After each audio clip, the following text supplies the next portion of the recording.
Shabbat Shalom. On est maintenant dans une situation que Baruch Hashem, on avait une très grande joie qui s'est passée cette semaine-là, après qu'on a appris que Baruch Hashem, deux grands Mechablim, ils étaient tués, Baruch Hashem, avec l'aide de Dieu. Mais après ça, le sentiment, il était, qu'est-ce qui va se passer maintenant? Les Irans, Hezbollah, les Houthis, les Thémanim, qu'est-ce qu'ils vont faire? Ils vont envoyer des missiles. Il y en a vraiment qui ont un peu peur, qu'est-ce qui va se passer? Ça va commencer une guerre, etc. Et donc, j'ai envie de vous ramener à un petit point extraordinaire par rapport à notre paracha, qui va nous donner une autre vision par rapport à tout ça.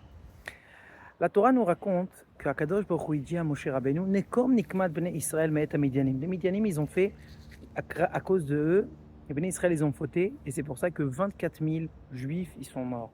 Et donc Dieu, il dit à Moshe Rabbeinu, avant que tu vas mourir, tu as besoin de faire la guerre contre les Midianim et de faire la revanche contre eux. Mais là, il dit Nekom nikmat bnei Israël. C'est la revanche de bnei Israël. Quand Moshe Rabbeinu, il dit aux bnei Israël, comme quoi maintenant on va partir faire la guerre, ils leur disent on va faire nikmat Hashem b'Midianim. Ça va être la revanche de Dieu dans les Midianim. Décide-toi. C'est la revanche de bnei Israël ou la revanche de Akadosh Baruch Hu? Et là, la réponse, elle est comme les bnei Israël. Nous, on est les enfants de Dieu. Donc Dieu, quand il dit tu vas faire la revanche, il dit pour mon fils. Mais nous, on sait qu'en fait, quelqu'un il touche les Bnei Israël, il touche Akadosh Baruch Hu. Donc la vérité, c'est que la revanche, elle est contre pour Akadosh Baruch Hu. Et ça, c'est une leçon extraordinaire par rapport à ce qui se passe maintenant. On peut penser qu'on est tout seul, qu'est-ce qui va se passer, machin. Il faut savoir que quand quelqu'un il touche les Bnei Israël, en fait, il touche Akadosh Baruch Hu. Et quand on est avec Akadosh Baruch Hu, donc on a la meilleure confiance, on a Dieu avec nous. De nous, ça nous demande que de rajouter dans le bon pour avoir la protection.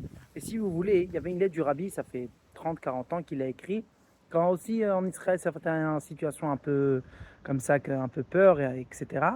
Et le Rabbi il a dit, il n'y a rien à avoir peur. À nous, c'est juste de rajouter dans les 3 kavim. Torah, chacun qui rajoute encore un petit limud Torah par rapport à son niveau. Tfila, de rajouter 3 Pirkei Teilim. Et le meilleur, c'est aussi le dernier Pirkei Teilim que là-bas on dit Kol Haneshama Te'alelia, que tout le monde va remercier Akadosh Baruch Hu. Et la troisième chose, c'est dans la Tzedaka, c'est que chacun il va donner entre 2 et 3 repas en argent pour des endroits où qu'ils apprennent la Torah, ou des Bate Chabad, que eux en fait ils diffusent la Torah de partout. Donc nous, on va rajouter ça, et Bezrat Hashem, on aura la protection extraordinaire de Akadosh Baruch Hu, L'Inelo Yanum Velo Yishan Shomer Israël, et on va mériter déjà, avant Tisha B'Av, d'avoir Mashiach Tzidkenu. Le cours, il était dit, Leilun Nishmat Shimon Ben Yehuda Ve'Aisha Lasri. Shabbat.